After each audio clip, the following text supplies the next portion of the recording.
Nagsimula sa good morning classmate, natapos sa goodbye classmate. Sa halos ilang buwan natin pagsasama, marami tayong mga naiwan na masasayang alaala.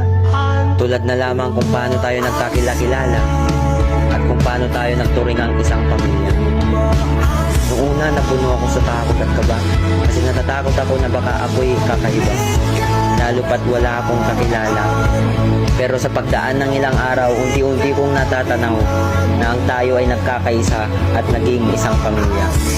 Classmate, salamat sa bawat tawa, sa bawat kopya, sa bawat bully, at sa bawat alaala na ngayon ay natapos na. Sa bawat kwentuhan na punong-puno ng kalokohan ay nabuo ng ating samahan na malabo kong makalimutan.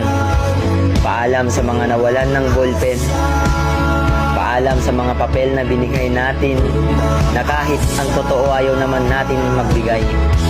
Paalam sa mga chicherya na baon ng isa pero pagkain ng buong barkada. Paalam sa ating mga kwento na hanggang sa alaala na lang natin mabubuo. Paalam rin sa mga mahal natin na guro, salamat sa inyong mga itinuro.